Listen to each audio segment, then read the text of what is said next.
എത്ര കഥ ഇതൊക്കെയാണ് മഹല്ല ഗ്രൂപ്പിൽ എടുക്കുന്ന ഫോട്ടോ. വരുന്നു എന്തൊക്കെ കുതിരാക്കി ചിരിയണ നിങ്ങളെ ചെക്ക നല്ല ഫോട്ടോ എടുത്തില്ലേ?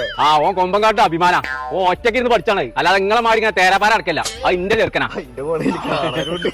അസേ ഒരു കിലോ പായം കടിക്കാം. കൊലയൊന്നാണ് മൂത്തിട്ടില്ലേ? മൂത്തതൊക്കെ ഞാൻ കണ്ടു. ഒന്നര കോയാൾക്ക് ഉസ്ലും പൊളിയില്ലേ മഹല് ഗ്രൂപ്പ് ജാതി ഫോട്ടോയില് എത്ത് വിട്ടാക്കണോന്ന് അജ്ജ് പറയണ്ടേ? ആവോ ജന്റെ ചെറുപ്പം കുഞ്ഞാപ്പൂരോടും ചോദിച്ചോക്കെ. ഓന്റെ കോടലിൽ നീ അടക്കി ഞാൻ വെറുതെ ആൾക്കാർ മുഖത്ത് നോക്കി ഇങ്ങനെ തീർച്ചിട്ടുണ്ട്. മാനം കെടുത്തി ഗ്രൂപ്പിലൊക്കെ മിന്നാണല്ലോ. ഇന്നോനെ ഞാൻ 12 മിനിറ്റ് മിന്നും. അത് കാണേ പോരെ. ഞാൻ ഡിലീറ്റ് ആക്കിക്കണോ?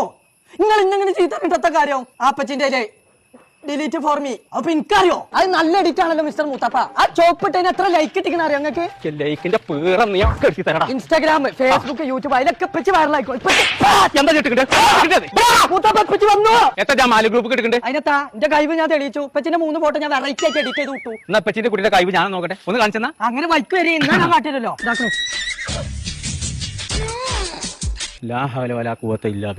അടച്ച തമ്പുരാനേ, ഇതാണ് മോഡൽ ഇപ്പച്ചപ്പത്തെ. ആരത് ചെയ്ത്? ഞാനെന്നേ ഇത് മാത്രല്ല ഇനിയൊരു ഫോട്ടോ കൂടി ഉണ്ട്. അതിൽ പച്ചക്ക് തുണി തന്നെയല്ല.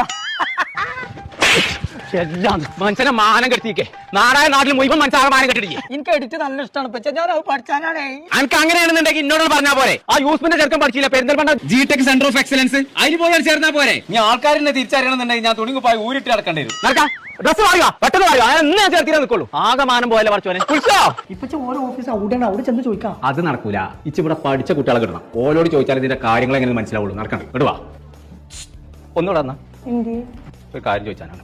ഇവിടെ തന്നെ പഠിച്ചാൻ വരാൻ കാരണം എന്താ? ഇവിടെ നല്ല അടിപൊളി ഇൻഫ്രാസ്ട്രക്ചറും നല്ല വെൽ ക്വാളിഫൈഡ് ആയിട്ടുള്ള ടീച്ചേഴ്സാണ് ഉള്ളത്. അതുകൊണ്ടാണ് ഞാൻ ഇവിടെ വിത്ത് ഡാറ്റാ സയൻസ് ചൂസ് ചെയ്യാനുള്ള കാരണം. ആഹാ, വെറുതെ ലജ്ജക്കൂടെ പഠിച്ചത്. ഓക്കെ, ഒന്നുകൂടെ വന്നാ. ഇവിടുന്ന് പഠിച്ചു കിട്ടുന്ന സർട്ടിഫിക്കറ്റോട് വലിയ കാര്യമുണ്ടോ? ഇൻഡസ്ട്രിയൽ ബേസ്ഡ് സിലബസും ഇന്റർനാഷണൽ ലെവൽ സർട്ടിഫിക്കറ്റും ഇവിടെ പ്രൊവൈഡ് ചെയ്യുന്നത്. അതുകൊണ്ടാണ് ഞാൻ ഇവിടെ ഡാറ്റ അനാലിസിസ് എന്ന കോഴ്സ് എടുത്തത്. അതറിയാൻ തന്നെ ഞാൻ വന്നേ. കുൽസോ ഇന്റെ ഫോട്ടല്ല കുഞ്ഞാപ്പ് എഡിറ്റ് ഇജ്ജ് ഫോൺ വെച്ചാ. ഇവിടെ വന്നിട്ട് എഡിറ്റിംഗ് നേരിട്ട് പഠിയോ? മോഷൻ ഗ്രാഫിക്സ് രംഗത്ത് ഇതിലേറെ നല്ല ഓപ്ഷൻ വേറല്ല. അതുകൊണ്ടല്ലേ ഞാനിവിടെ എത്തിയത്. ആഹാ, അതൊക്കെ അന്വേഷിച്ചാൽ തന്നെ ഞാനിവിടെ എത്തി. അല്ല, ഇവിടെ ഇങ്ങനെ പഠിച്ചുകൊടുന്നൊരു കാര്യമുണ്ടോ? പൈസ വല്ലതും വരി കൊണ്ടുപോകാൻ കിട്ടും? അതിനെന്താ സംശയം? ഞാനിവിടെ ഡിജിറ്റൽ മാർക്കറ്റിംഗ് കോഴ്സ് കഴിഞ്ഞു. ഇപ്പൊ ഇന്റേൺഷിപ്പ് ചെയ്തുകൊണ്ടിരിക്കുകയാണ്. ഇനി പ്ലേസ്മെന്റും ഗ്യാരണ്ടിയാണ്. തന്നെ അത് പറയണ്ടേ. +2 ഡിഗ്രി കഴിഞ്ഞവർ വേഗം തന്നെ വന്നോളൂ പെരിന്തൽമണ്ണ GCയിൽ. ഞങ്ങൾ റെഡിയാണ് നിങ്ങളുടെ കരിയർ സെറ്റ് ചെയ്യാൻ. അടുത്ത ബാച്ച് ജൂലൈ 23-ന്. അപ്പൊ ഞങ്ങൾ നമ്മളെ ജിടെക് സെന്റർ ഓഫ് എക്സലൻസിന്റെ ലൊക്കേഷൻ വരുന്നത് പെരിന്തൽമണ്ണ കോഴിക്കോട് റോഡില് ബാലഗോപാല ഹോസ്പിറ്റലിന്റെ തൊട്ടടുത്ത്. നമ്പർ നമ്മൾ താഴെ കൊടുക്കുന്നുണ്ട്, വിളിച്ചിട്ട് വന്നോളി.